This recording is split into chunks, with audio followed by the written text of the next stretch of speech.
Un dimanche, dans la banlieue sud de Paris, à Malakoff. Derrière les murs anonymes de cette ancienne usine, se cache une église pas comme les autres.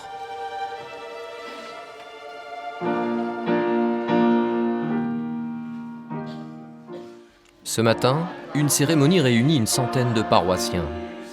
Des familles recueillies, des chants religieux. Ça ressemble à une messe catholique ou à un culte protestant. À quelques détails près, il n'y a pas de maître de cérémonie. La séance elle-même ne dure pas plus d'un quart d'heure. Et pendant que l'assemblée prie, un jeune garçon se livre à d'étranges préparatifs. Là, je prépare le plateau et je mets de l'eau, ce qui représentera le sang du Christ. De l'eau du robinet pour le sang du Christ. Et pour le corps du Christ, ce sera tout simplement du pain de mie.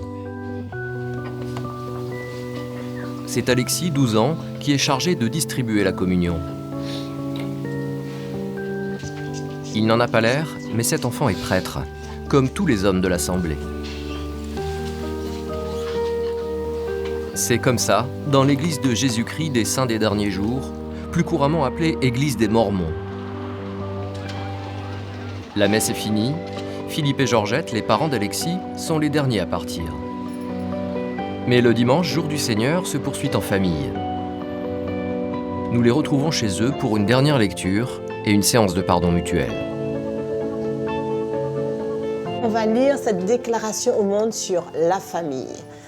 On était au... C'est toi qui choisis. Nous appelons les citoyens responsables et les dirigeants des gouvernements de partout à promouvoir des mesures destinées à sauvegarder et à fortifier la famille dans son rôle de cellule de base de la société. D'accord, donc la famille c'est très très très important. Donc c'est une mise en garde. Ok, on va démarrer les objectifs. Je me repens parce que ce matin je me suis réveillé un peu tard. Faut vite me préparer, sauf que je n'avais pas repassé ma chemise.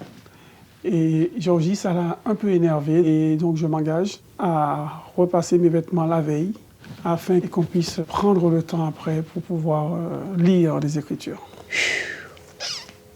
Moi, je me repens parce que hier matin, j'étais énervée. Et je m'engage à réessayer de travailler sur cette frustration quand on n'est pas à l'heure.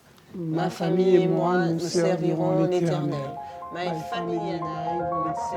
La famille est au cœur de la religion des Mormons, cette église créée en 1830 aux États-Unis par un homme controversé, Joseph Smith.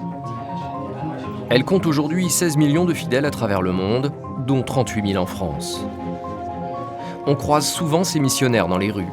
Ces jeunes donnent jusqu'à 2 ans de leur vie pour leur église. Excusez-moi, madame. En fait, mon ami et moi, nous sommes les bénévoles de notre église. Est-ce que vous croyez en Dieu? Le siège mondial des Mormons se trouve au pied des Rocheuses, à Salt Lake City. Contre toutes les catastrophes, cette église a prévu assez de ranchs, d'usines et de réserves pour nourrir ses adeptes pendant des mois. Ce silo à grains est l'un de nos 28 points de stockage de grains.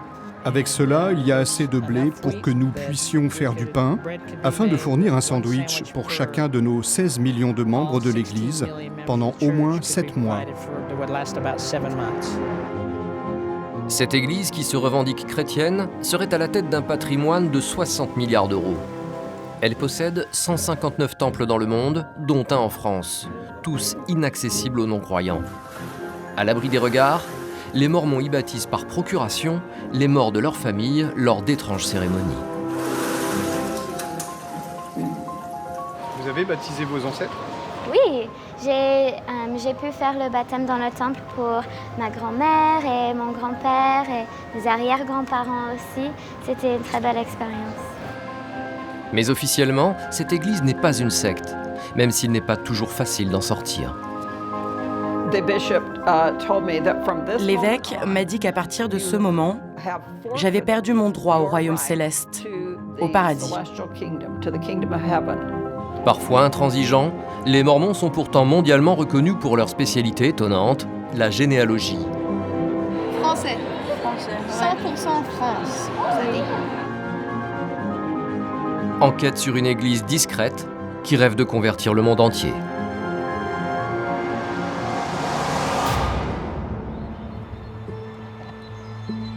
Nous sommes aux Archives de Paris. C'est ici que se trouve la mémoire de la capitale depuis le Moyen-Âge. Le directeur Guillaume Naon nous ouvre les portes des magasins d'archives ordinairement fermés au public.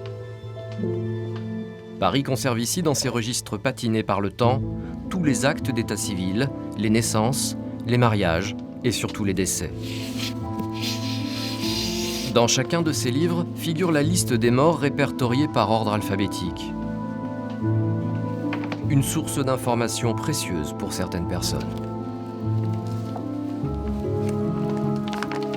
Il s'agit donc des tables des décès survenus à Paris. Pour chaque lettre de l'alphabet, les décès sont enregistrés dans l'ordre chronologique des décès. Et le grand intérêt, c'est que ça renvoie à une autre source tout à fait essentielle pour la généalogie et pour l'histoire sociale et économique, que sont les déclarations de succession qui ont pu être souscrites par les héritiers des défunts. Et là, en l'occurrence, vous avez l'exemple du décès de la fameuse actrice Sarah Bernard, qui est décédée à Paris en mars 1923. Et donc, là, sur la page de droite, vous avez toutes les références des déclarations qui ont pu être souscrites par ses héritiers, ses ayants droit.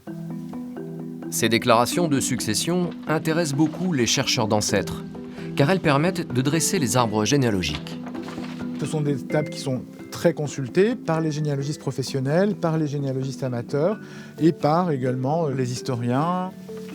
Comme vous le voyez, ils ne sont pas du tout en bon état. Alors celui-là est dans un état assez moyen, on va dire. La reliure est complètement cassée.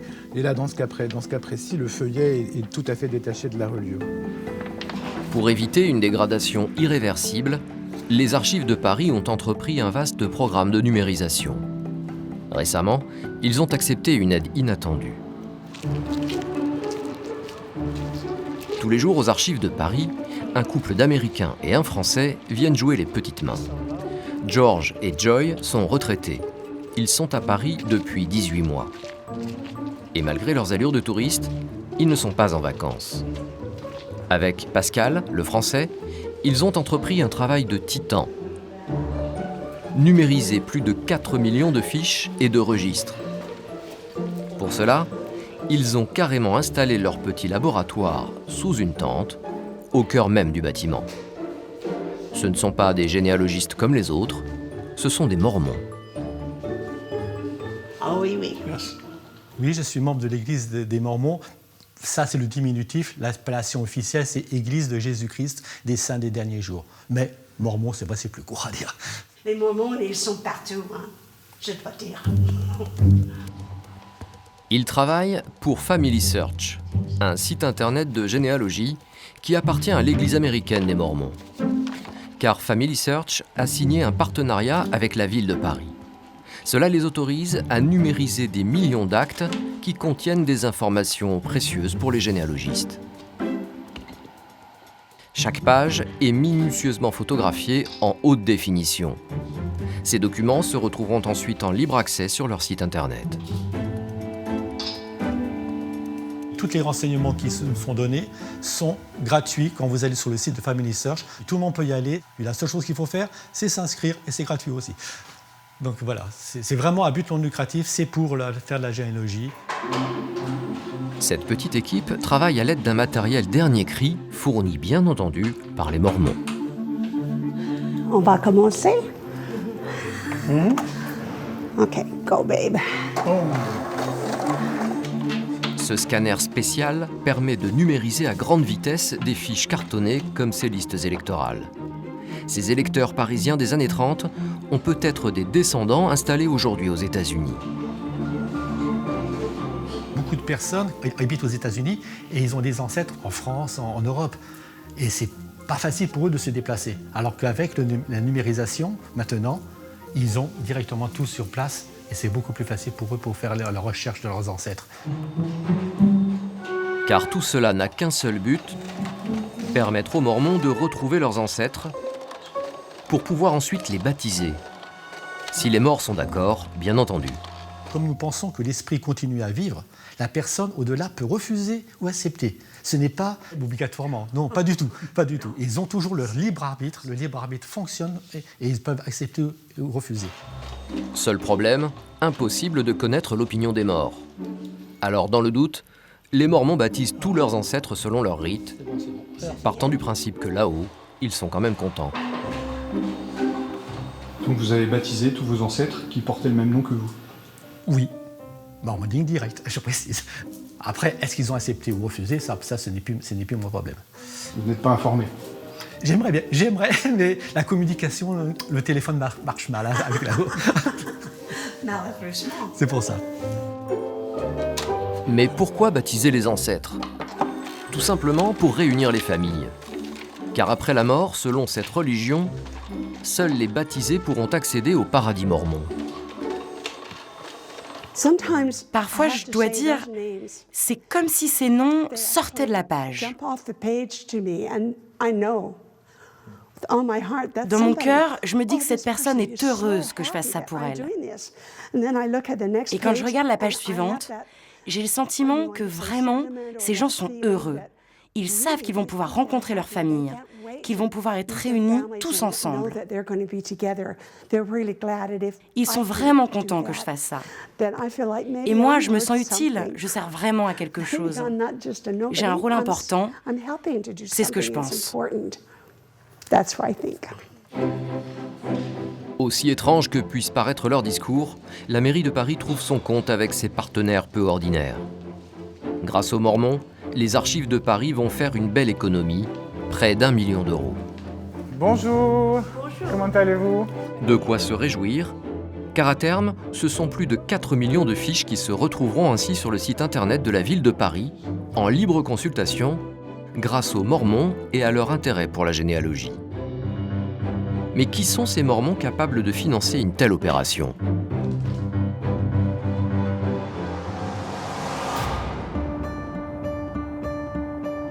Pour le savoir, direction les États-Unis. À 11 heures de Paris, Salt Lake City, à 700 km au nord de Las Vegas. La ville se trouve à 1300 mètres d'altitude, entourée par les montagnes rocheuses et bordée par le Grand Lac Salé. Un mélange de nature sauvage et d'ambiance urbaine. C'est la capitale de l'Utah. C'est aussi la capitale de l'église des Mormons. Tout le centre-ville leur appartient. Leur quartier général de Temple Square est monumental.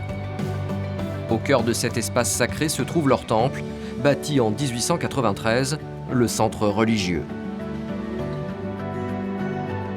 Pour les Mormons, Salt Lake City est un peu comme le Vatican des catholiques. Ils n'ont pas de pape, mais un président qui siège dans un véritable palais à colonnade. Ils l'appellent le prophète. Depuis la création de cette église en 1830, 17 prophètes se sont succédés. Les Mormons se réunissent 2 fois par an dans un gigantesque centre de conférences qui peut accueillir 25 000 personnes. C'est plus grand que le palais omnisport de Bercy. Avec 16 millions de fidèles, l'église est gérée comme une énorme machine administrative. Il ne faut pas moins de 2 immenses bâtiments pour héberger ses salariés. Plusieurs centaines de hauts cadres travaillent dans le Mormon Building et le Joseph Smith Memorial Building, un ancien hôtel de luxe reconverti en bureau. C'est à l'intérieur de ce bâtiment que nous retrouvons Family Search, l'entreprise des Mormons dédiée à la généalogie. Steve Rockwood en est le grand patron. C'est lui qui a eu l'idée de rendre la généalogie plus ludique pour toucher plus largement les familles. Family Search International est la plus grande organisation à but non lucratif du monde. Nous aidons les gens à découvrir leur famille, à se rassembler, à se connecter. Nous sommes dans ce secteur depuis plus de 100 ans et nous sommes présents dans le monde entier. Family Search a beaucoup d'offres différentes. L'une d'entre elles est notre site web familysearch.org. C'est essentiellement un lieu de rassemblement où les familles peuvent se réunir et recueillir des informations sur d'autres membres de leur famille. C'est le lieu où elles peuvent recueillir des archives familiales, où elles peuvent se rassembler et construire leurs arbres généalogiques, rassembler leurs histoires et leurs souvenirs, rassembler leurs enregistrements audio et rassembler leurs photos, de sorte qu'elles ont leurs propres archives familiales qui sont dynamiques et toujours grandissantes et préservées pour toujours. Pas de doute, les Mormons aiment rassembler les familles. Chez Family Search, il existe même des salons où les parents, les enfants et les grands-parents peuvent échanger des souvenirs et les enregistrer pour les garder à jamais.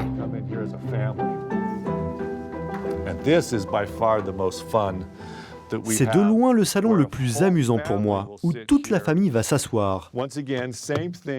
C'est le même principe d'affichage, c'est incroyable.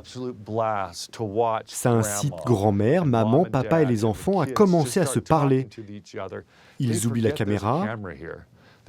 C'est comme s'ils étaient dans leur séjour ou autour de la table de la cuisine. Et ils commencent à parler de leurs meilleurs souvenirs, qu'il s'agisse de traditions familiales ou du grand-père qui n'est plus avec eux. Et c'est magique de voir dans cette pièce des familles qui ouvrent leur cœur. Mais pour les Mormons, la vraie réunion de famille ne s'arrête pas à papy et mamie. Pour raconter la saga familiale, il faut réunir les vivants et les morts, retrouver les ancêtres. Car les morts qui n'auront pas été baptisés selon le rite mormon ne pourront pas entrer au paradis et rejoindre leur famille. C'est pour cela que depuis un siècle, les Mormons mettent d'énormes moyens pour aider les gens à construire leur arbre généalogique. Gérée par Family Search, leur bibliothèque généalogique dispose de la plus grande collection d'archives privées au monde. Il y a là l'état civil complet d'une centaine de pays. Certains généalogistes viennent de loin, et même en famille, pour consulter ce contenu souvent inédit. Même si les Mormons sont en train de tout numériser, beaucoup de documents sont encore sous forme de microfilms. Pierre n'est pas mormon, mais il a fait le voyage exprès de France pour consulter un fichier très spécial, introuvable ailleurs.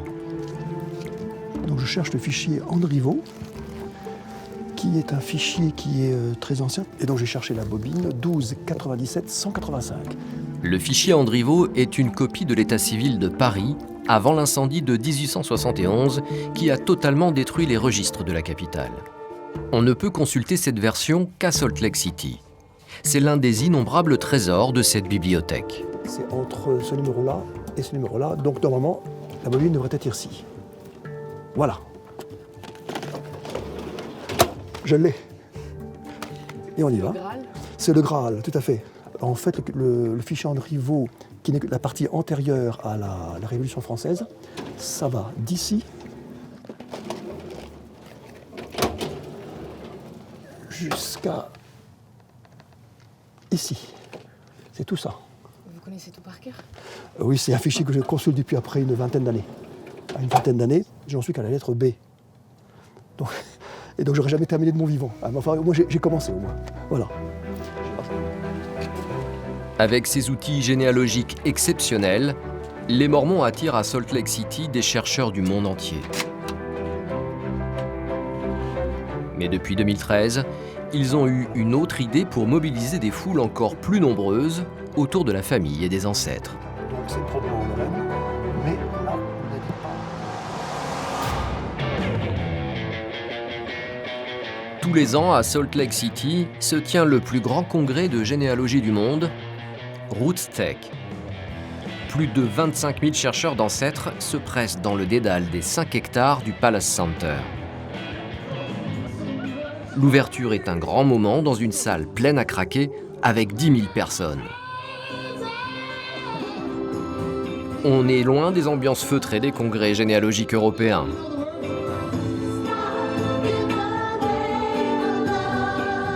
Ici, on rit, on chante, il y a des imitations, des grimaces. C'est un véritable show à l'américaine.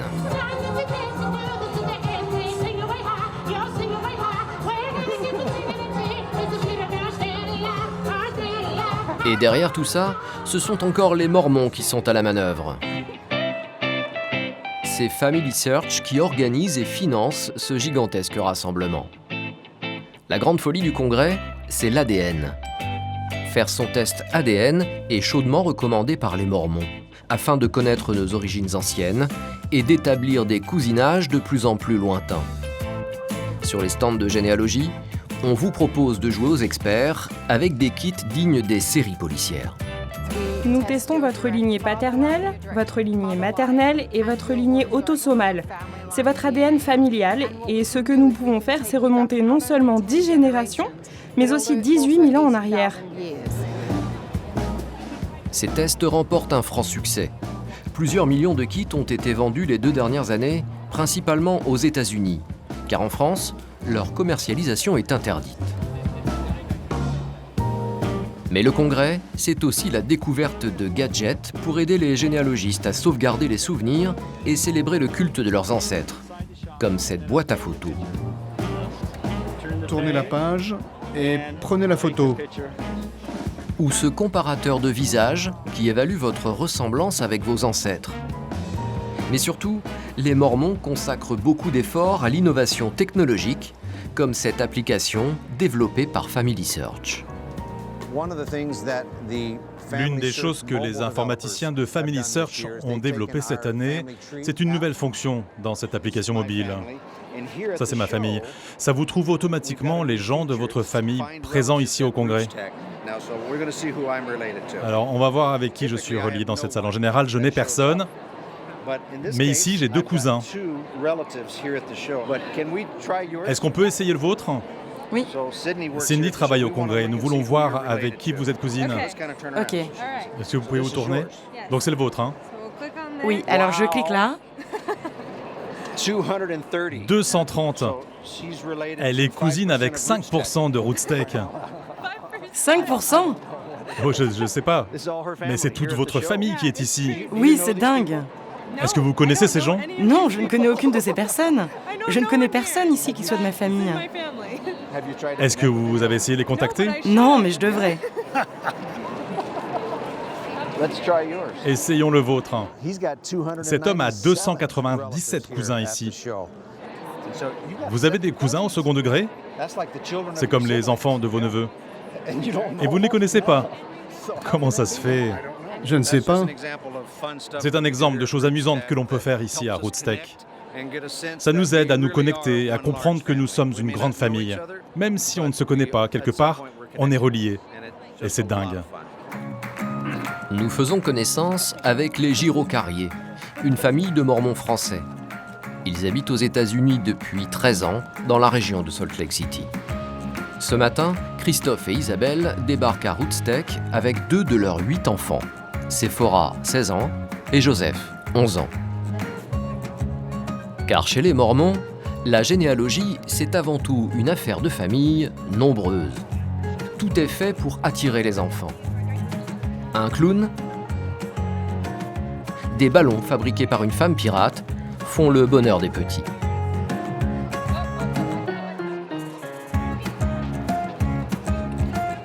Christophe et Isabelle sont nés dans la religion des Mormons.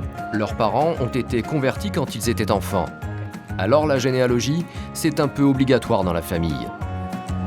Les Giraucariers ont donc décidé d'emmener leurs enfants à une conférence sur la recherche des ancêtres. On est venu pour cette conférence de Rootsteak, là, qui est une conférence sur l'histoire familiale. C'est la première fois qu'on vient tous ensemble en famille. Le but de l'église, finalement, c'est d'essayer de rassembler les familles. On va voir ce qu'il y a et profiter, les enfants. Hein. Tout le monde peut avoir un compte online pour Family Search, donc les enfants ont des comptes, donc on va voir si on trouve des choses sur notre famille ou des trucs comme ça, quoi. Voilà. Super, ça vous intéresse la généalogie tous? Vous êtes tous dedans Ça vous intéresse la généalogie? Ouais. Je crois qu'on doit avoir au moins une dizaine de générations qui sont presque complètes, quoi, hein. En tout cas dans la ligne directe, hein. Les parents, les grands-parents, les arrière-grands-parents, etc. Des 2 côtés, je crois, hein, ouais, de nos 2 côtés. Bon, nos parents avaient commencé déjà un petit peu, on a continué. Après la conférence, l'obsession de Christophe, c'est donc de faire grandir son arbre généalogique. Ça tombe bien, Rootsteak attire des exposants du monde entier. Et sur un stand français, il va avoir une belle surprise. je découvre toute une branche de ma famille, toute une série de gens qui ont le même patronyme, qui viennent du même endroit. Donc, en tout cas, une centaine de noms là, qui m'étaient inconnus, en tout cas, à moi en tout cas. Peut-être que quelqu'un d'autre dans ma famille les connaît, mais moi je ne les connaissais pas. Une nouvelle branche à son arbre, comme l'exige la foi mormone.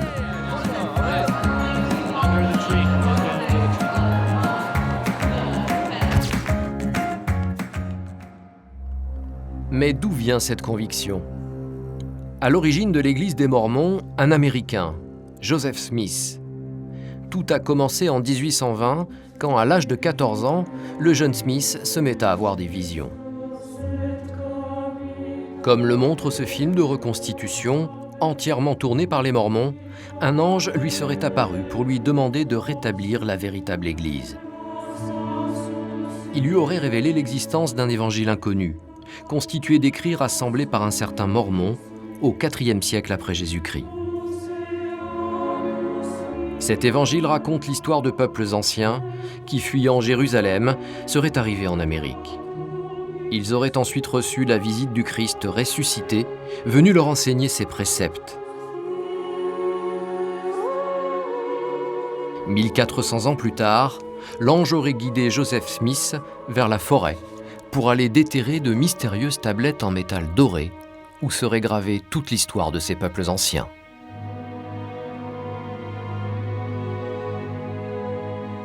Elles étaient rédigées dans un langage oublié, mais le jeune homme a pu les traduire grâce à des pierres magiques données par l'ange.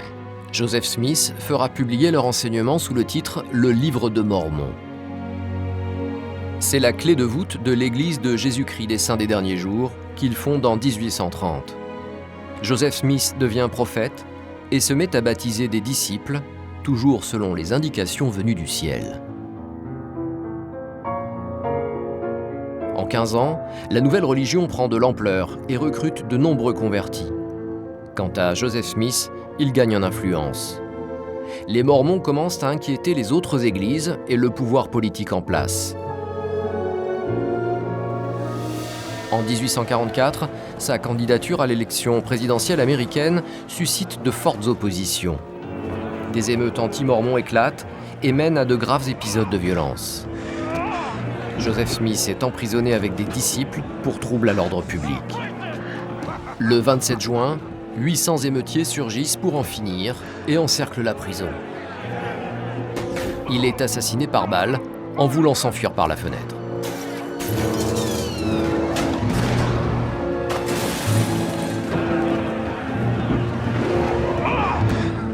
Sous la direction de son successeur Brigham Young, 70 000 Mormons sont contraints à l'exode et prennent le chemin de l'Ouest. Ils traversent les montagnes et s'arrêtent dans un désert de la plaine du Grand Lac Salé. C'est là qu'ils établissent les fondations de leur capitale, Salt Lake City.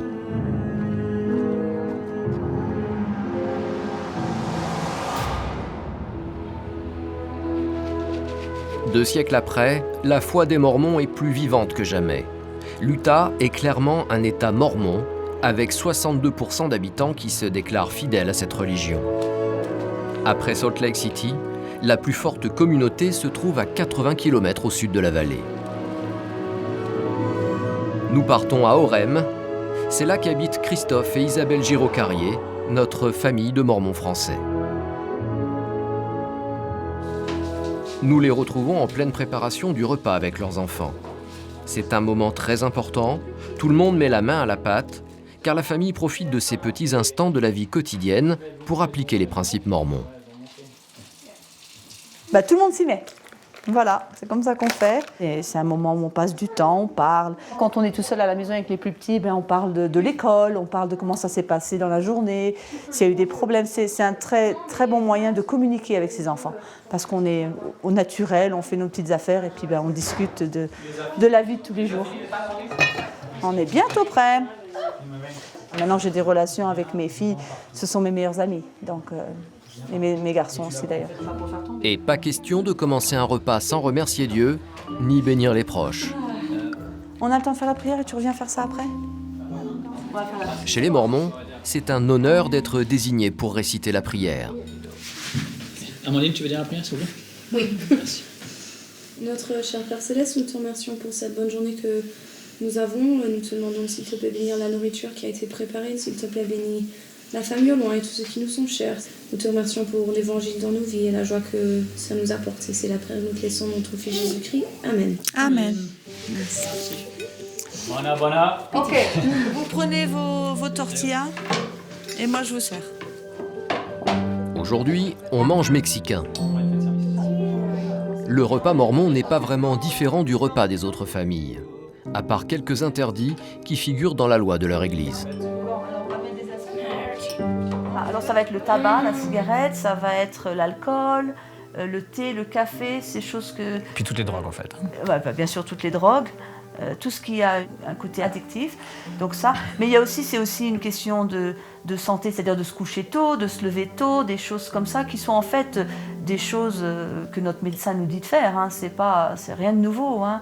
Juste d'avoir une vie saine en fait, hein. D'avoir une alimentation saine et une vie saine, de faire du sport, de boire de l'eau, enfin toutes ces choses-là qu'on sait qui sont bonnes pour nous, quoi.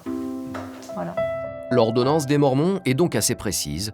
Elle vaut aussi pour une autre activité humaine, la sexualité. Vraiment, le principe est un principe de chasteté. C'est les relations sexuelles entre un homme et une femme qui sont mariés. Nous, quand on s'est connus, nous n'avons pas voulu être dans le même lit jusqu'à ce qu'on se marie. Et c'est vrai que mes amis nous regardaient, moi j'avais des amis qui disaient parce que c'était quelque chose auquel je croyais, qui était important pour moi, qui était important pour Christophe. Et donc nous avons attendu d'être mariés pour être dans notre lit ensemble. Des principes stricts, mais qui n'imposent pas aux autres. La plupart des membres de notre famille, donc à part mes parents par exemple, c'est la même chose de son côté, ne sont pas membres de l'église. Donc quand on a des repas de famille, il y a de l'alcool, etc. Juste nous on n'en boit pas, mais les autres en boivent. Ils ont le champagne à la fin du repas si on célèbre quelque chose de particulier. Nous sommes tolérants de leur mode de vie et eux, en échange, sont complètement tolérants de notre mode de vie aussi. À notre mariage, il y avait du champagne Bien sûr. quand même. Parce qu'il y a des gens qui célèbrent avec le champagne. Nous on avait notre... On avait de la boisson pétillante, je crois, du jus de raisin pétillant ou quelque chose comme ça. Mais, bon, voilà. Mais finalement, il n'y a pas tant de différence. Bon, il y a cette parole de sagesse qui fait une différence. Il y a le dimanche, parce qu'on va à l'église. C'est quelque chose qui se fait de moins en moins, c'est vrai. Donc nous, c'est vrai qu'on va à l'église tous les dimanches. Mais autrement, il n'y a pas tant de différence que ça. On va au boulot tous les jours, comme tout le monde. Travail, on fait des activités en famille le plus possible. C'est vrai que pour nous, la famille est très importante. Donc on passe beaucoup de temps avec nos enfants, mais autrement... Parfois, ce qui fait tourner la tête aux gens, surtout en Europe, c'est la taille de notre famille. Parce que c'est inhabituel d'avoir des grandes familles, en tout cas maintenant, c'est moins habituel. Nous avons 8 enfants, donc ça fait une grande famille. Les gens regardent un peu bizarrement, en se demandant qu'est-ce que c'est que cette smala là, avec tout ce monde. Pour réunir cette grande famille, il y a la Family Room, une pièce où parents, enfants et petits-enfants se retrouvent. En bonne place, un petit livre bleu, le livre de Mormon, où Christophe et Isabelle puisent leur exemple de vie. Ça, c'est le livre de Mormon, qui est pour nous, est un autre livre d'écriture qui complémente la Bible. D'ailleurs, comme le titre l'indique, c'est un autre témoignage de Jésus-Christ. Finalement, c'est un livre d'écriture qui ressemble à la Bible, sauf que la Bible a lieu du côté de Jérusalem, enfin dans l'Ancien Monde, on va dire, alors que ça, il s'agit des peuples qui vivaient ici sur le continent américain. Le livre a été traduit par Joseph Smith, et il contient en particulier, à peu près aux 2/3 du livre, le récit de la visite de Jésus-Christ à ce peuple après sa résurrection.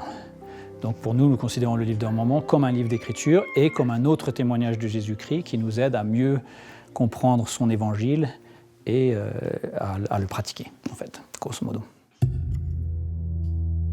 Sujet délicat pour les Mormons, leur prophète Joseph Smith a eu plusieurs épouses. On lui prête jusqu'à 48 femmes. Ce qui fait que la plupart des gens pensent que les Mormons sont aujourd'hui polygames. Une question qui agace beaucoup Christophe. S'il y a des membres de l'Église qui pratiquent la polygamie, ils sont excommuniés. Alors c'est un petit peu ennuyeux parce qu'il y a des gens qui se prétendent encore membres de l'Église ou mormons, qui ne le sont plus officiellement et qui pratiquent la polygamie. Donc par exemple, au sud de l'Utah, si vous allez, à certains endroits, il y a des colonies qui se prétendent mormones. Ici, ils s'appellent fundamentalistes, c'est ce qu'ils disent. Ils sont des fondamentaux, enfin mormons fondamentalistes, on va dire. Mais ils n'ont plus d'association officielle avec l'Église de Jésus-Christ des Saints des Derniers Jours. Donc la pratique a été complètement terminée en 1890. Ça veut dire qu'ils ne sont pas des mormons? Non.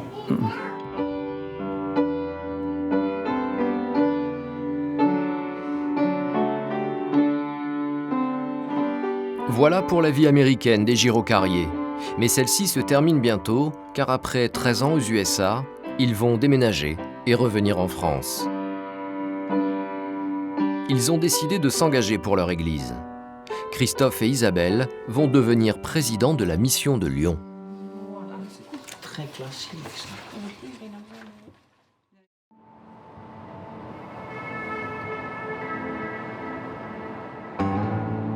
Après la famille, il existe une autre obligation chez les Mormons, c'est l'aide aux pauvres. Pendant la Grande Dépression, l'Église des Saints des Derniers Jours a créé un programme d'aide sociale pour aider les pauvres. En 1938, l'Église a construit tout un complexe dans le centre de Salt Lake City, le Welfare Square. Chez eux, la bienfaisance est une véritable industrie. À commencer par une idée vieille comme Emmaüs, la récupération de vêtements et objets. Joël Moriyama, le directeur, nous ouvre les portes de ce centre humanitaire qui fournit du travail aux plus nécessiteux. C'est ce qu'on appelle Deseret Industry. C'est un magasin d'objets d'occasion. Les gens peuvent venir ici et déposer leurs dons, leurs vêtements d'occasion. Les gens qui travaillent ici s'appellent des associés. Ils ont été envoyés par leur évêque pour obtenir une formation professionnelle et avoir une expérience afin qu'ils puissent obtenir un emploi à plein temps. Ces dernières années, nous avons employé plus de 15 000 de ces associés parlant 67 langues différentes.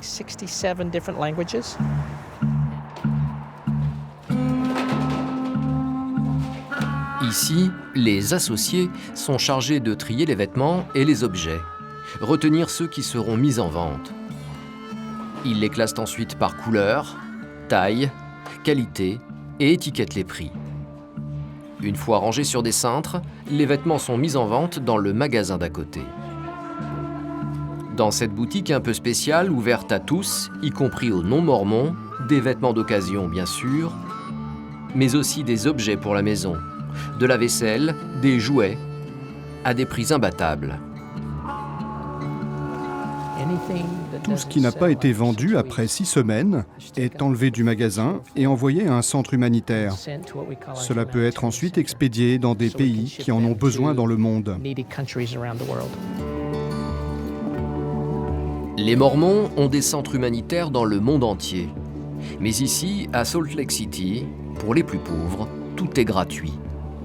Ces vêtements et objets leur sont donnés en échange d'une journée de bénévolat. Et après, nous leur demandons d'être bénévoles au centre pour les jours où ils reçoivent de l'aide. Presque tout le monde, sans exception, est heureux de le faire. Aux États-Unis, la réputation des Mormons n'est plus à faire pour l'aide aux pauvres.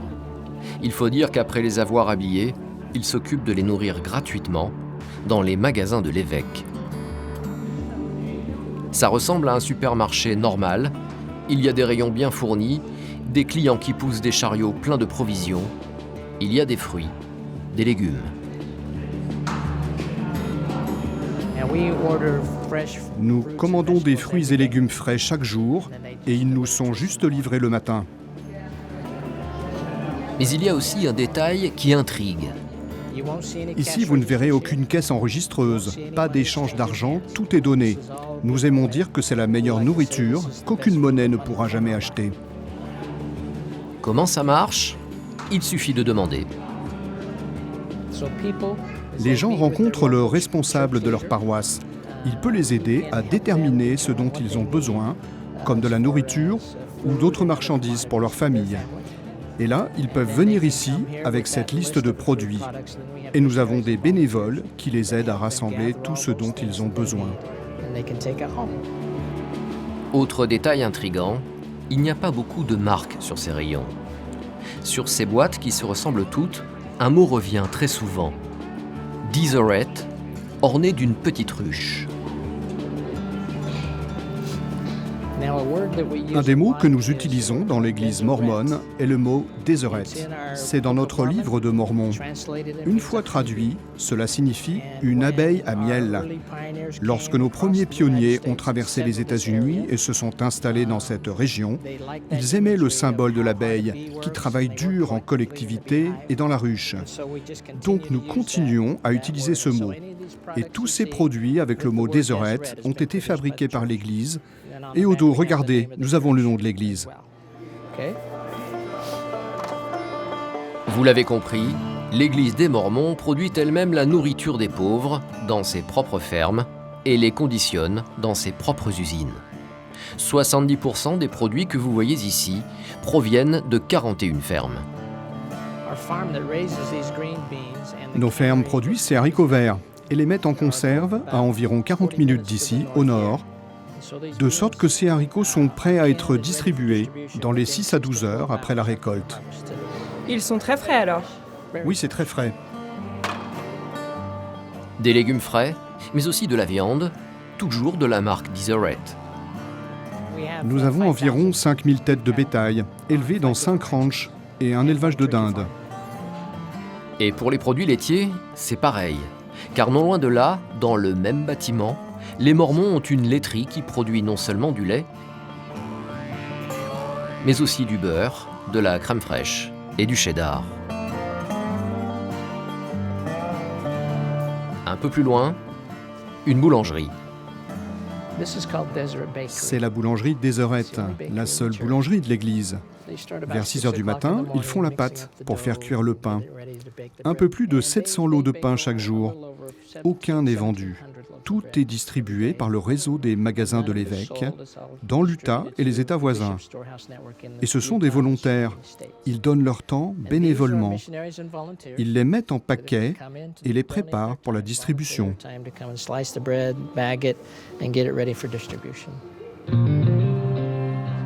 Pour faire du pain, il faut de la farine et donc du blé. C'est dans le fameux silo, visible depuis toute la ville de Salt Lake City, que celui-ci est stocké. Il y en a pour une année de réserve. Les Mormons en possèdent 28 comme celui-ci. Et en cas de catastrophe, l'Église veut être autonome. Elle possède d'importants stocks de nourriture et même sa propre compagnie de transport pour livrer des produits de première nécessité. Et chaque Mormon est invité à disposer chez lui de ses propres réserves pour très longtemps. Les dirigeants de notre Église ont toujours encouragé les membres à faire leurs propres réserves de nourriture. C'est toujours dans l'idée d'être autonome, en cas de perte d'emploi, de maladie ou en cas de catastrophe, s'il n'y a plus de nourriture dans les épiceries. Si vous avez vos propres réserves, alors vous pouvez subvenir à vos besoins pendant une courte période jusqu'à ce que ça aille mieux. C'est pour cela que ces produits ont été élaborés par l'Église pour durer 30 ans. Donc vous pouvez les acheter et les garder pour une longue période. Il s'agit d'aider les gens à devenir plus autonomes. Les Mormons affichent une richesse insolente. Beaucoup d'immeubles du centre-ville de Salt Lake City leur appartiennent. Ils possèdent un centre commercial de 240 magasins. Le City Creek Center, qui aurait coûté la bagatelle de 3,5 milliards d'euros. Ils ont également un groupe de radio et de télévision, une compagnie d'assurance vie et un journal quotidien. Sans compter les propriétés agricoles. Les Mormons sont l'un des plus importants propriétaires terriens d'Amérique, avec plusieurs ranchs aux États-Unis et en Amérique du Nord. Celui de Floride est le plus grand ranch du monde. Il s'étend sur 126 000 hectares.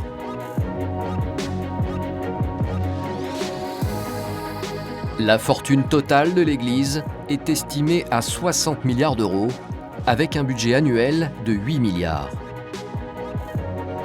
Mais d'où vient cet argent? Pour se financer, les Mormons font appel au vieux principe biblique de la dîme, comme nous l'explique Christophe Giraud-Carrier. La dîme, pour les membres de l'Église, c'est 10% de ses revenus.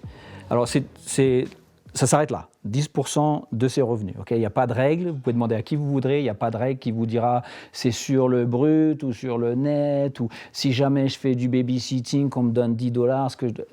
Après, chacun voit ce qu'il vit à sa manière, mais l'idée c'est que 10% de notre revenu sont reversés à l'Église. Ça se passe localement, donc on reverse à notre paroisse, et ensuite l'argent est centralisé par l'Église et puis redistribué selon les besoins dans les différentes unités de l'Église, les différents endroits. En France, cet argent a récemment été utilisé par les Mormons de manière spectaculaire. Ils ont construit leur temple, le premier dans l'Hexagone, au Chênay, près de Versailles. Le faste de l'architecture, les matériaux luxueux, la présence de missionnaires et visiteurs américains ont beaucoup étonné les riverains. Certains se sont inquiétés. Ils ont cru qu'une riche secte s'installait dans leur quartier. Des signalements ont été envoyés directement à un service du gouvernement chargé de lutter contre les dérives sectaires. C'est Serge Blisco, le président de cette mission officielle, la Miviludes, qui a répondu à leurs inquiétudes. À vrai dire, les Mormons ne sont pas aujourd'hui dans le périmètre d'observation de la Miviludes. Nous avons été effectivement interpellés par un certain nombre de citoyens, d'habitants. Les contacts que nous avons avec les responsables français du culte des Mormons nous ont jamais laissé apparaître une quelconque dérive sectaire. Cette construction, même si elle pouvait être controversée du point de vue architectural, etc., n'était pas de nature à amener un quelconque danger sectaire. Nous avons donc voulu en savoir un peu plus sur ce temple qui suscite autant de questions. C'est Gérald Cossé qui nous guide. Ce Français est très connu chez les Mormons. Un peu comme une star, les fidèles viennent faire des selfies avec lui. C'est leur évêque président. C'est lui qui gère au niveau mondial les finances de leur église. On le surnomme le banquier des Mormons. Oui, non, c'est pas du tout exact. L'église n'est pas une banque, ça n'est pas une institution financière. C'est vrai que c'est une église mondiale qui est présente dans la plupart des pays dans le monde. Et les membres de l'église vont aux réunions dominicales dans l'église la plus proche de chez eux. Mais nous avons aussi ce que nous appelons des temples, qui sont des endroits plus particuliers. Nous allons pour des moments exceptionnels de notre vie, par exemple pour nous marier. Et ce sont des endroits très sacrés. Comme vous pouvez le voir ici, c'est une entrée qui est assez solennelle. Et donc, quand un membre de l'Église rentre dans le temple, il va se présenter juste derrière la porte. Il y a le bureau des recommandations, comme on l'appelle, c'est-à-dire un bureau où on vient donner la recommandation qui est un certificat que l'on obtient de notre évêque, l'évêque de la paroisse locale, et qui certifie que nous sommes prêts à rentrer dans le temple, que nous sommes fidèles dans l'Évangile et que nous sommes dignes d'être reçus dans la maison du Seigneur. Mais comme nous ne sommes pas mormons, nous n'avons pas pu entrer dans le temple. Pour savoir ce qu'il y a à l'intérieur, nous devrons nous contenter de vidéos fournies par les Mormons. Du marbre blanc, des vitraux, la fameuse salle des baptêmes, celle des mariages, et une succession de pièces dont on ne comprend pas très bien à quoi elles servent. Difficile de se faire une idée. Alors, pour vraiment voir ce qui s'y passe, nous avons trouvé des vidéos sur Internet qui sont beaucoup plus explicites. Aux États-Unis, un Mormon qui a pris comme pseudonyme New Name Noah a filmé en caméra cachée plusieurs scènes.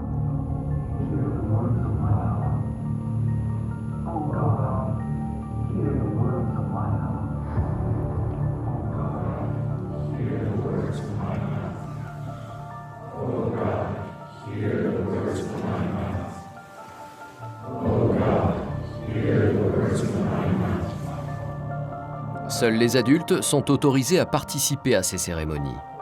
Les Mormons appellent ça un cercle de prière. Et quand chacun retourne à sa place, il se passe des choses étranges derrière le rideau.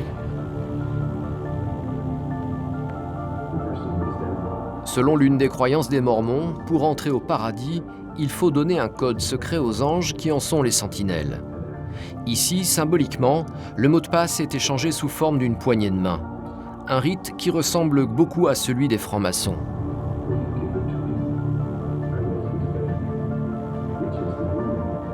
Le temple du Chênay est le seul en France. Il a coûté 60 millions d'euros. Des temples comme celui-ci, il y en a 159 dans le monde, intégralement financés par l'Église des Mormons.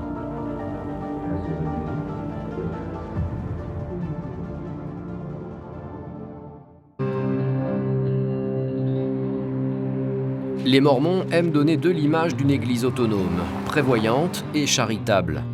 Comme toute société, elle est traversée par des doutes et elle est agitée par des questionnements de certains de ses membres.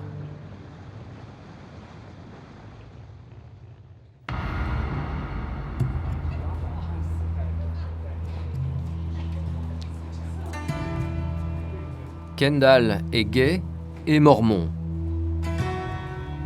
Il milite pour la reconnaissance par son Église des homosexuels, lesbiennes et transgenres.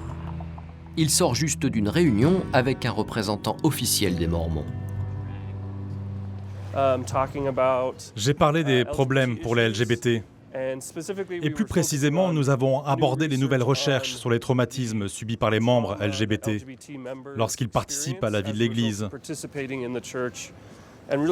Et plus particulièrement sur les messages durs qu'ils ont entendus de la part de l'Église et sur la façon dont cela influe sur leur psychologie. Voilà, mais c'était une réunion très productive. Ils ont écouté, ils étaient très intéressés. Ils ne peuvent pas changer grand-chose, mais c'était très bien d'essayer d'en parler.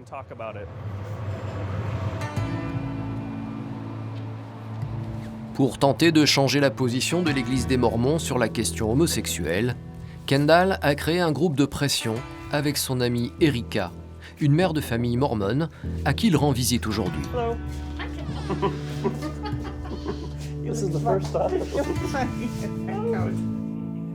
Et justement, sur ces sujets, leur Église est clairement conservatrice.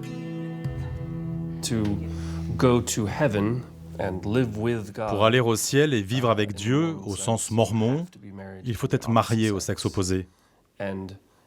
Et... Tu ne peux même pas être célibataire. Non.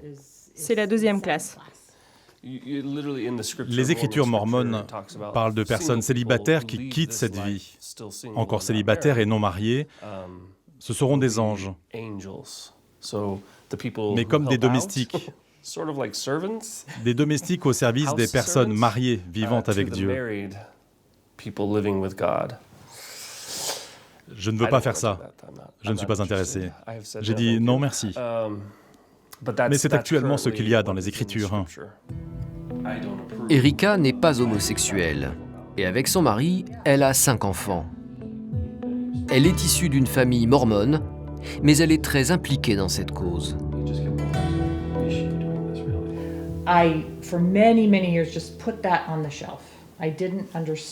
J'ai mis tout cela de côté pendant de nombreuses années.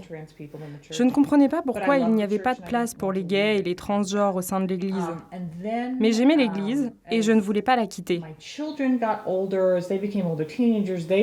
Et puis, quand mes enfants sont devenus adolescents, ils sont venus me voir avec un regard neuf. Et ils m'ont dit « Maman, ce n'est pas ce que Jésus nous a enseigné. Il ne nous a pas appris à tourner le dos aux gens. Et nos amis, nos professeurs gays peuvent être des personnes très croyantes. » Alors j'ai commencé à réfléchir et ma première idée pour rapprocher les communautés gays et mormons était de marcher à la Gay Pride. Je n'avais jamais été à un défilé des fiertés. J'ai réuni quelques amis, on voulait marcher habillés comme des mormons. On a mis des habits qu'on porte à l'église, on avait des pancartes avec des slogans. J'espérais 25 personnes et 350 sont venus. C'était en 2012. Depuis, avec Kendall, ils ont créé un site internet pour les Mormons qui souhaitent soutenir leur cause. Tous les ans, ils participent à la Gay Pride et ils y font venir de plus en plus de monde.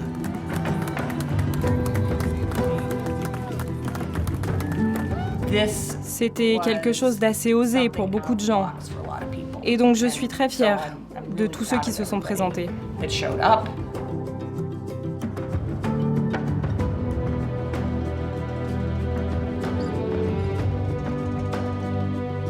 J'espère que cela a envoyé le message que ça ne va pas s'arrêter là.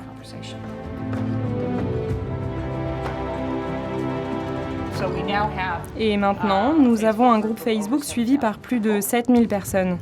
Un groupe Facebook qui vise plus particulièrement les jeunes.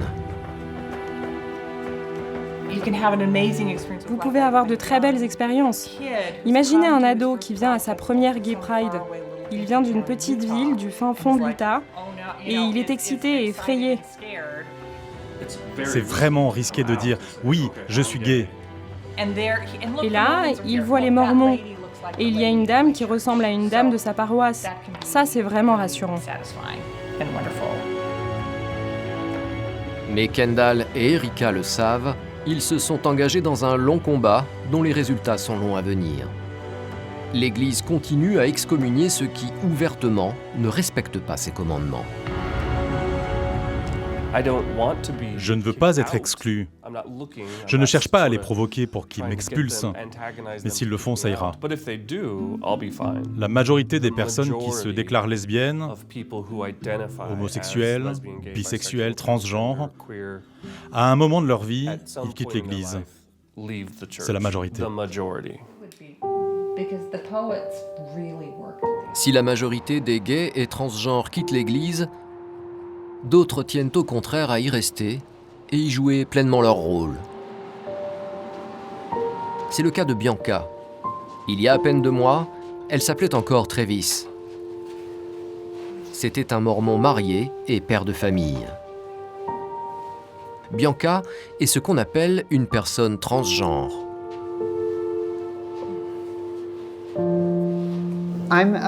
Je suis une membre très active dans l'Église. Je vais à l'Église tous les dimanches et je pense qu'en continuant à faire partie de l'Église, je les aide à comprendre qui nous sommes. Au lieu de dire simplement « Oh, les transgenres, c'est juste de mauvaises personnes et ils quittent l'Église, ils n'ont jamais vraiment voulu en faire partie » ou « Ils choisissent ça au lieu de l'Église ». Je pense que je peux changer l'Église et l'aider à comprendre en restant, plutôt qu'en la quittant. Le plus grand changement qu'ils pourraient faire pour les gays et les transgenres, c'est au moins de réaliser que c'est différent de n'importe quel autre péché dont ils parlent. Ne pas boire d'alcool, ça ne change pas la vie. Mais pour nous, souvent nous allons de plus en plus mal quand nous essayons d'ignorer le fait que nous sommes gays ou transgenres, ou en essayant de le cacher ou de le mettre de côté. Mettre de côté quelque chose d'aussi important que votre sexualité ou votre genre peut avoir des répercussions terribles. Et donc je pense que s'ils pouvaient nous considérer avec plus d'empathie, en essayant de vraiment nous comprendre, au lieu de nous dire ce qu'on devrait faire, ils feraient déjà un grand pas. Je veux juste être une membre normale et acceptée de l'Église. Je n'essaie pas de m'exhiber à l'Église, ni de changer les règles ou les croyances ou la doctrine. Je veux juste être une membre normale de l'Église. La transformation récente de Bianca n'a pas encore été jugée par l'Église, plutôt ouverte au dialogue. Signe non négligeable pour les Mormons, leur logiciel de généalogie va bientôt intégrer les relations entre personnes de même sexe. Autrefois, les Mormons n'étaient pas aussi conciliants et quitter l'Église n'était pas chose facile. Nous sommes à proximité du centre de Salt Lake City, chez Sandra Tanner. Dans les années 60, en désaccord avec ses dogmes, elle a claqué la porte de son église. Ex-mormone, elle tient aujourd'hui une librairie. Elle y vend des livres un peu particuliers. Certains sont de violentes attaques contre le mormonisme. Aujourd'hui, elle s'autorise des petits plaisirs autrefois interdits. J'ai arrêté les restrictions mormones sur le thé, le café et l'alcool. Bien que je ne boive pas très souvent, je n'ai pas de problème religieux à boire un petit verre de vin.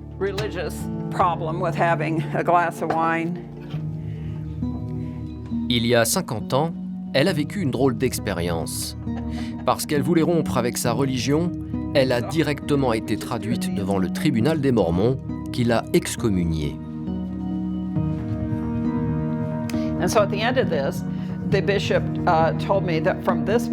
L'évêque m'a dit qu'à partir de ce moment, j'avais perdu mon droit au royaume céleste, au paradis. En langage mormon, ça voulait dire qu'il ne me fermait pas la porte de tout le paradis, mais bien de la partie réservée aux Mormons. Ils avaient vraiment l'impression de me mettre dans un avenir très sombre, en me jetant hors de la partie mormone du paradis. Tout cela est destiné à être très intimidant, pour essayer de vous faire honte de les quitter. Quitter les Mormons, c'est un peu comme quitter la communauté amish ou la communauté gitane. Cela peut être une chose très traumatisante. D'autant plus que Sandra n'est pas n'importe qui chez les Mormons. Elle descend de l'une de leurs plus célèbres familles. Par sa mère, elle est l'arrière-petite-fille du prophète Brigham Young, le successeur de Joseph Smith. C'est d'ailleurs en enquêtant sur l'histoire des Mormons qu'avec son mari, elle a fait de drôles de découvertes sur la religion de ses ancêtres. L'histoire a été changée pour qu'elle ait l'air plus respectable. En réalité, Joseph Smith était très impliqué dans les pratiques magiques. Selon Sandra, avant d'être prophète, Joseph Smith se présentait comme une sorte de magicien qui voyait des choses avec des pierres identiques à celles-ci. C'est juste une réplique, mais c'est ce genre de pierre qu'il a utilisé à l'origine. Il vous réclamait de l'argent pour voir s'il y avait un trésor enterré dans votre jardin. Il mettait cette pierre dans un chapeau, et si elle brillait, c'est qu'il y avait quelque chose enterré.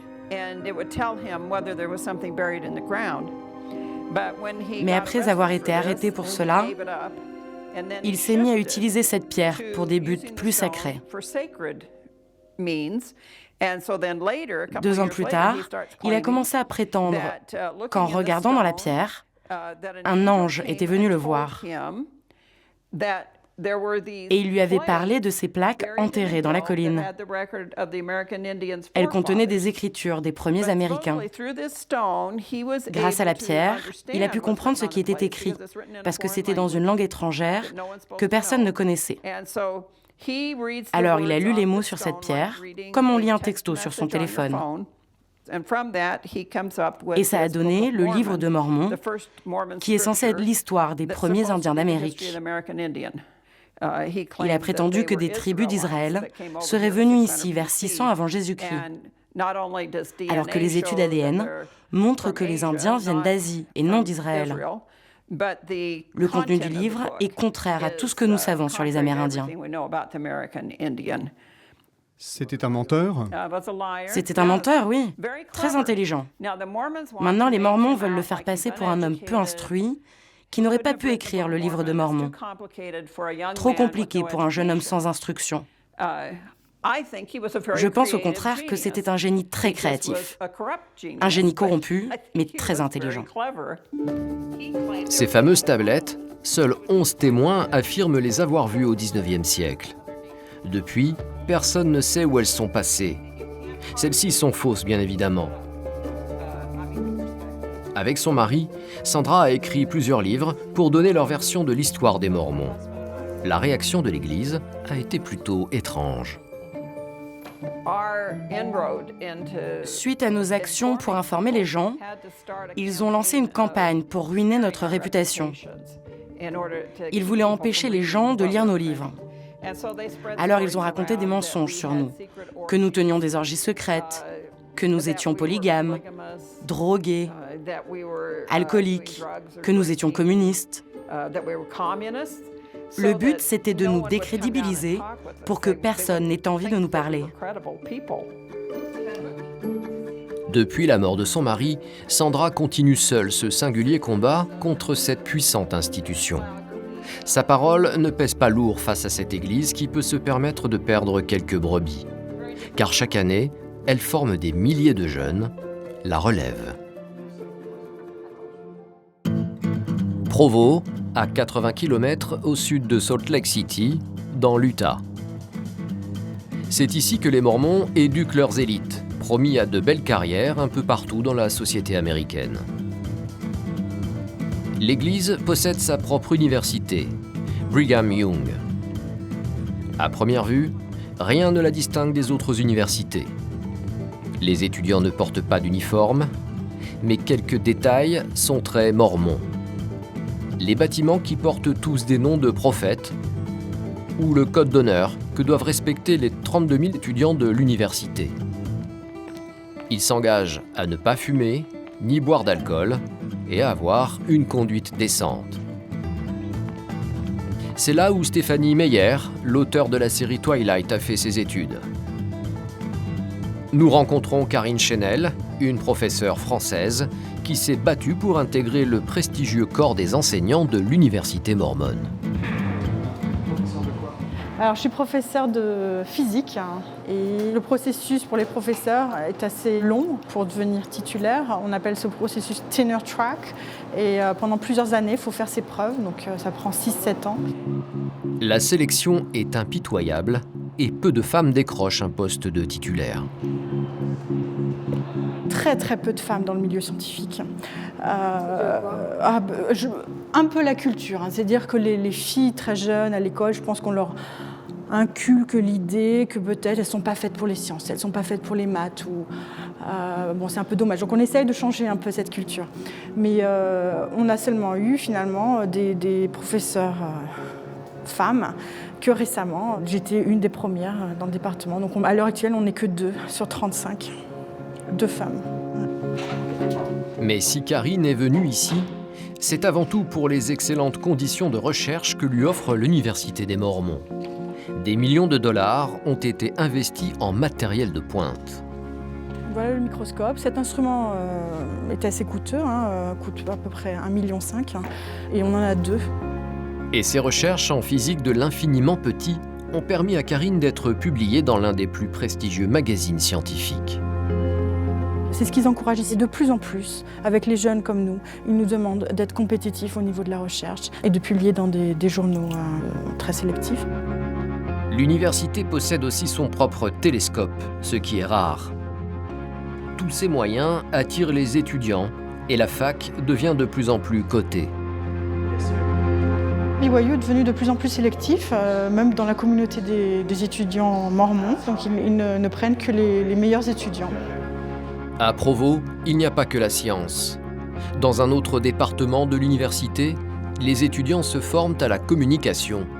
Ils apprennent à devenir des storytellers, des raconteurs d'histoires. La chose la plus importante que je peux enseigner à nos élèves ici, c'est de raconter des histoires. Et des histoires vraiment uniques, qui ont un impact, qui ont du sens, des histoires qui peuvent changer les gens. Alors dans cette classe, on essaie de devenir des raconteurs d'histoires, des conteurs intéressants. Et pour certains, l'inspiration vient de très haut.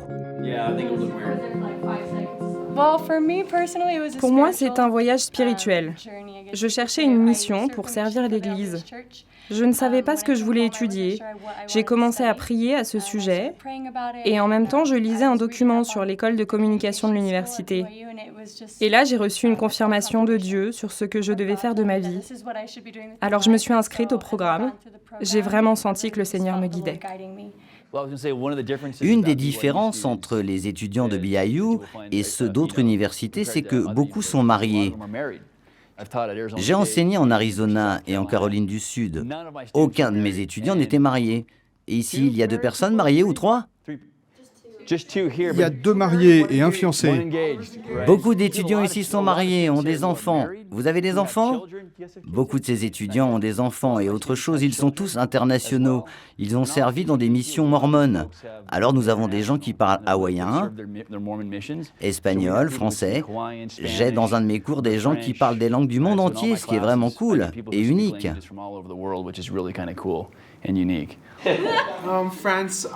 Oh et la France, je suis encore célibataire. Donc vous pourriez me passer la bague. Je parle anglais, hawaïen, le langage des signes américain. Je sais changer les couches, je sais cuisiner, faire le ménage. Je suis génial.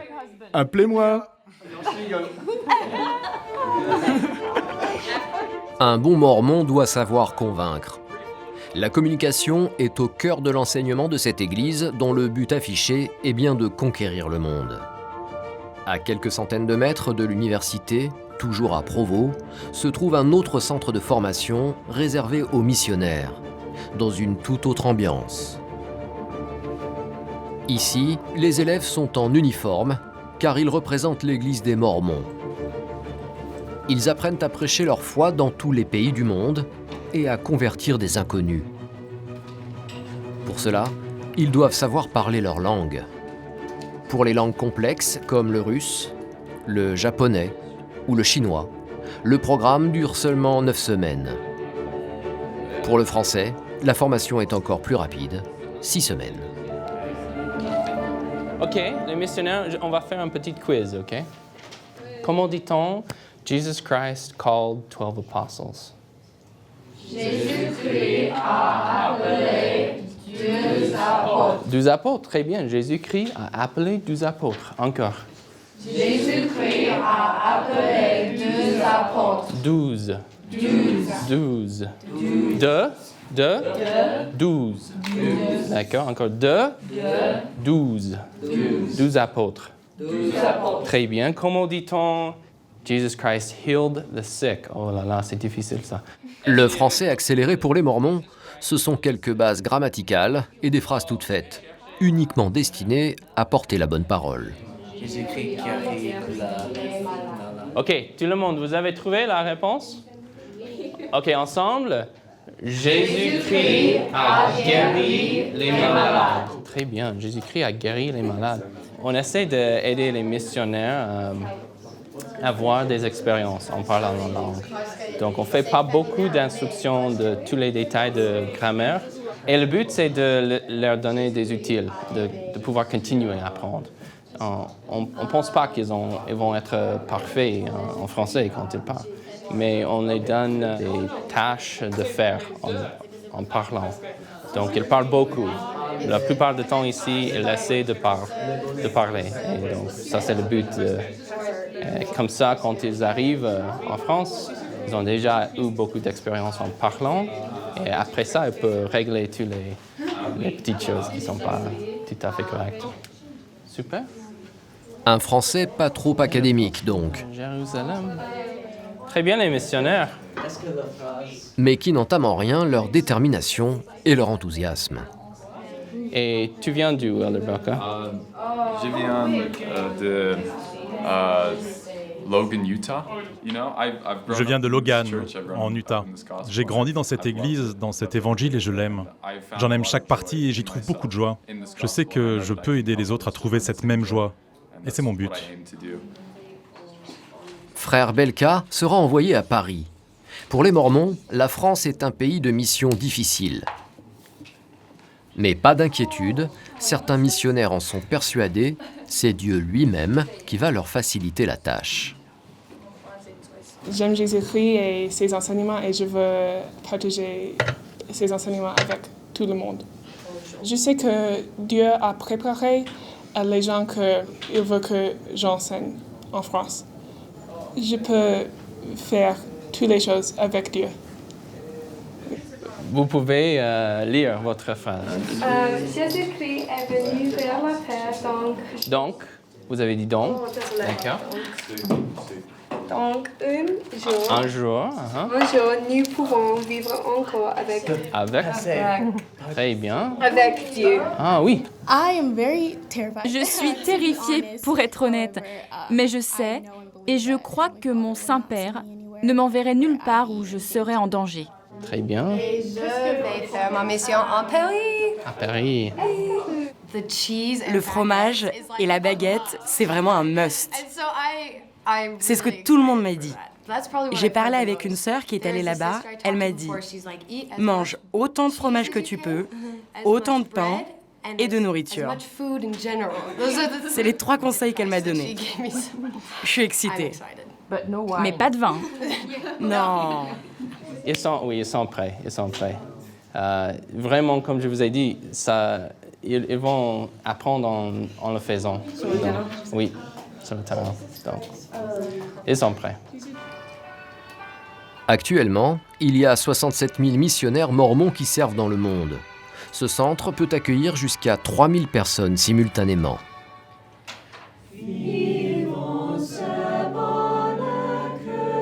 Devenir missionnaire n'est pas une obligation, mais c'est très bien vu. Selon le principe du volontariat, les garçons peuvent s'engager à partir de 18 ans et les filles 19 ans, pour une période de 18 à 24 mois.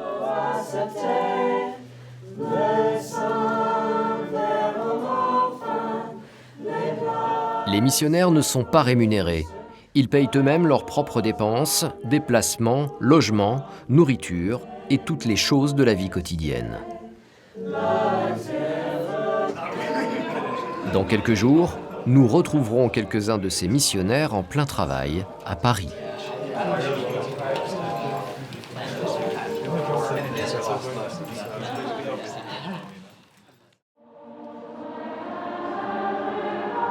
Chez les Mormons, il n'y a pas que les missionnaires qui font rayonner l'Église. Il existe une autre institution destinée à partager leur foi.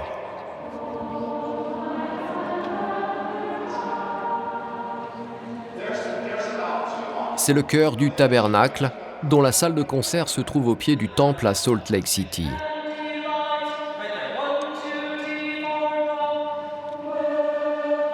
Cet ensemble musical exceptionnel est composé de 360 choristes et de 100 musiciens.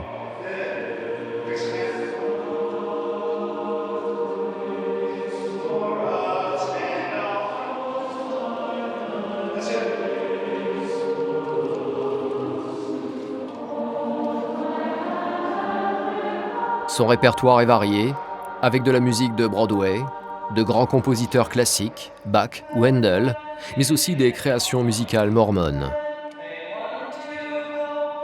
Le chœur est célèbre dans tous les États-Unis et il se produit dans le monde entier. Pour le chef d'orchestre, Ryan Murphy, c'est un peu plus qu'un chœur. On trouve que la musique, c'est une bonne façon de sentir l'amour de Dieu. Et donc, quand on entend le chœur chanter, on espère qu'on ressent l'amour de Dieu. Tout le monde dans le chœur et dans l'orchestre sont mormons. Ils servent sans rémunération. C'est volontiers et c'est vraiment chouette qu'ils donnent de leur temps comme ça. Et quand on va voyager avec le chœur, ils utilisent leurs propres vacances, temps de vacances pour voyager avec le chœur. Donc c'est un grand commitment. Un grand engagement donc. Le chœur du Tabernacle dispose de moyens techniques importants. Et son concert, donné chaque dimanche, est devenu une institution. Il est diffusé en direct à la radio sans interruption depuis 1929 et maintenant à la télévision.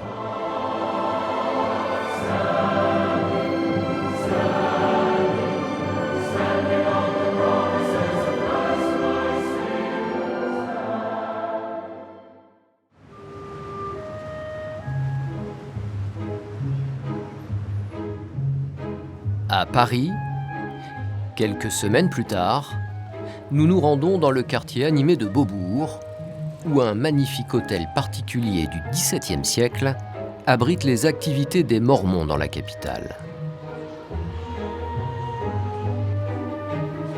Nous retrouvons Frère Belka, un missionnaire rencontré aux États-Unis. Les missionnaires vont toujours par deux. Aujourd'hui, il va arpenter les rues de Paris avec frère Silva, qui lui apprend les rudiments du métier.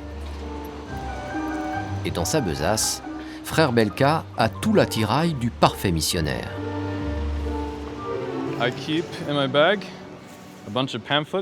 Je garde dans mon sac un tas de dépliants qui présentent les différentes parties de l'Évangile et sa doctrine. Là, c'est celui sur la chasteté, d'où nous tirons beaucoup de leçons. La parole de sagesse. Il s'agit de garder notre corps en bonne santé, ne pas fumer, ne pas boire, ne pas prendre de drogue et apprendre à vivre sainement. Là, c'est la dîme et les offrandes de jeûne. Ça parle des offrandes de jeûne, ce qui est un commandement de notre Père Céleste. Et puis, j'ai des livres pour étudier les langues, car je ne suis pas encore parfait en français, mais je travaille dessus. Je le fais pendant mon temps libre. Et puis, j'ai toujours un livre de Mormon sur moi pour le donner à quelqu'un qui en aurait besoin. Pour frère Belka, c'est l'heure de passer à la pratique. Excusez-moi, madame. En fait, mon ami et moi, nous sommes les bénévoles de notre église. Est-ce que vous croyez en Dieu? Non. Non? Ok. Bon, je ne vais jamais croire à Dieu, je crois. Donc, je vous souhaite une belle journée. Ça va. Merci. Bonne chance. Merci. En fait, nous sommes les bénévoles pour notre église. Ah oui, mais là, j'ai pas le temps. Si c'est pour... 2 minutes. Merci. Excusez-moi, monsieur. Ok. Bonjour. En fait, nous sommes des bénévoles pour notre église. Merci. Au revoir. Bonjour. En fait, nous sommes des bénévoles pour notre église. Ok, oui. On est juste là en train de parler avec les gens de notre église. Merci. Au revoir. Pas facile d'aborder les Parisiens. Alors, nos deux missionnaires vont changer de méthode et essayer de toquer directement aux portes. Mais encore faut-il qu'on leur ouvre. Soudain, ils reçoivent une aide inattendue, la main de Dieu peut-être.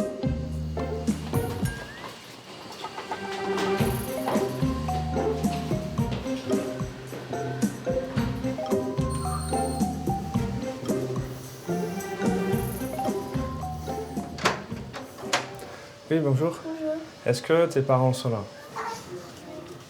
Bonjour. En fait, on est juste des bénévoles pour notre église. Merci, ça m'intéresse pas, c'est gentil. Merci. Merci, au revoir.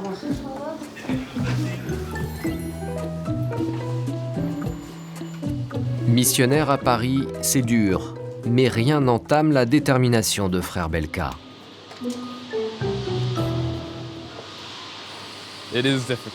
C'est difficile, parce que c'est très différent de ma vie à la maison.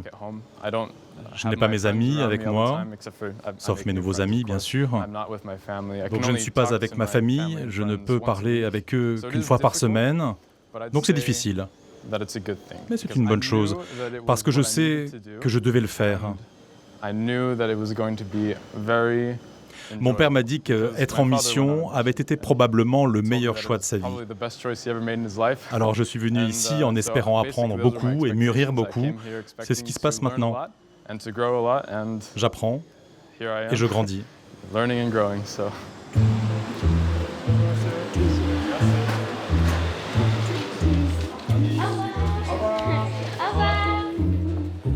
Les jeunes filles mormones sont elles aussi envoyées dans les rues. Sœur Olsen et sœur Sorena auront-elles plus de chance? Ok. Notre très cher Père Céleste, nous te remercions pour... Alors, avant d'affronter les passants, elles se donnent du courage avec une petite prière afin que Dieu les guide. De faire. Et c'est notre prière au nom de Jésus-Christ. Amen. Amen. On a fait une petite prière pour savoir où nous devons aller et avec qui nous devons parler, pour aussi avoir le Saint-Esprit avec nous, parce qu'on peut pas faire l'œuvre du Seigneur si on n'a pas son Esprit avec nous. Et visiblement, ça marche.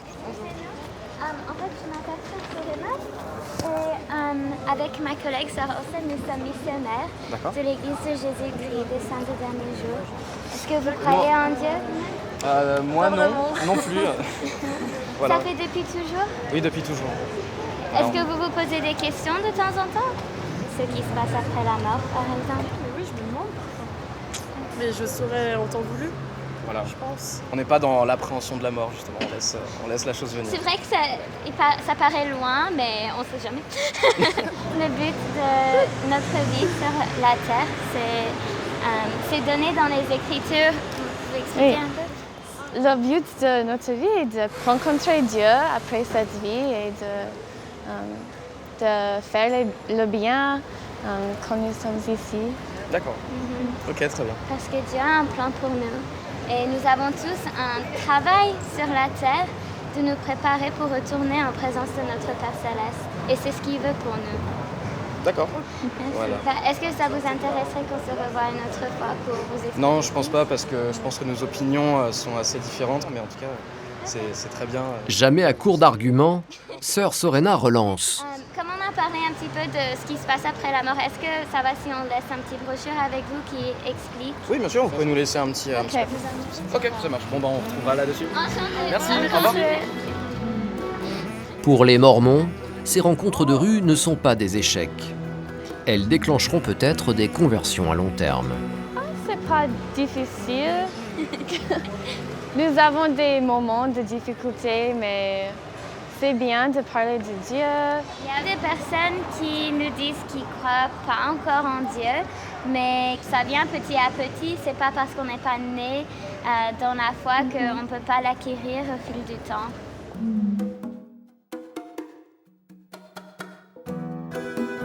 Retour au centre pour les jeunes missionnaires.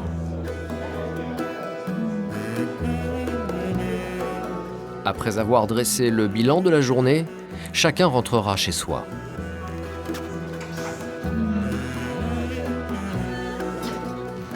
Mais le centre ne ferme pas pour autant.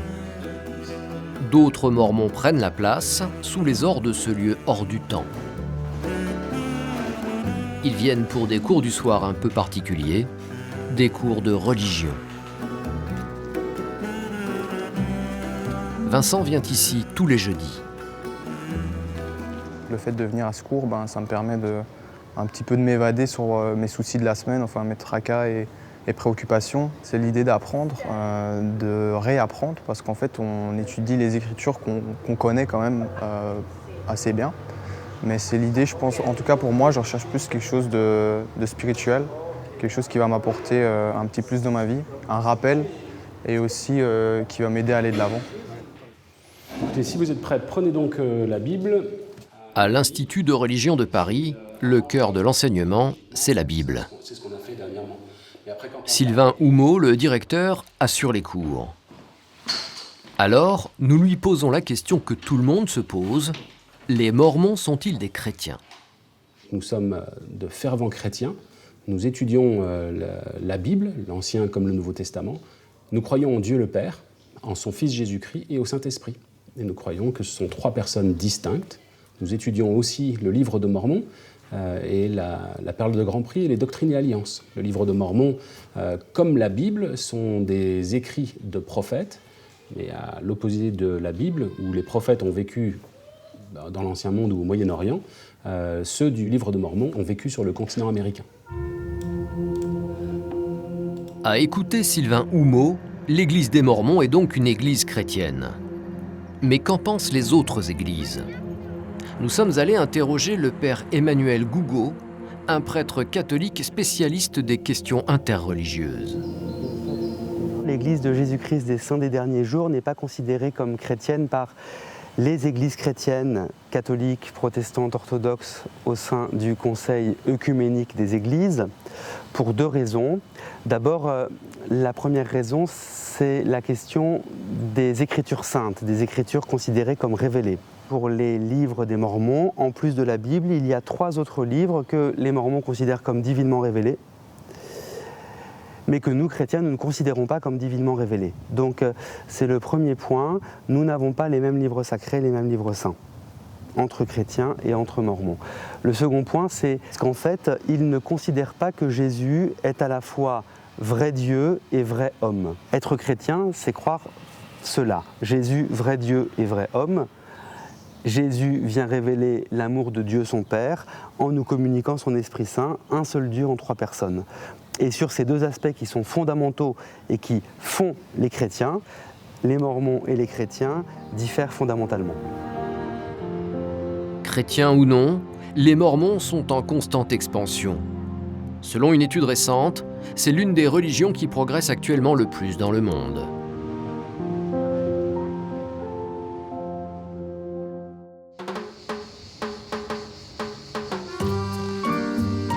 L'action des missionnaires n'est sans doute pas pour rien dans ce succès des Mormons. Nous retrouvons la famille Giraud-Carrier en France. Ils sont sur la route, car Christophe vient tout juste de prendre de nouvelles fonctions. Avec sa femme Isabelle, il s'occupe de gérer les 150 missionnaires du sud de la France. On circule. On fait ce qu'on appelle le tour de la mission. Avec Isabelle, on supervise tous les missionnaires de l'Église qui sont dans cette région de la France. Donc on est responsable de leur santé physique, mentale, spirituelle, de s'assurer que tout va bien pour eux.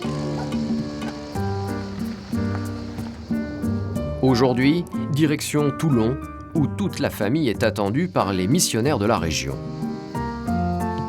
Les jeunes mormons viennent de Marseille, Nice et même de Bastia en Corse, pour faire la connaissance de leur nouveau président. Comme souvent chez les Mormons, la paroisse de Toulon se trouve dans un bâtiment parfaitement anonyme.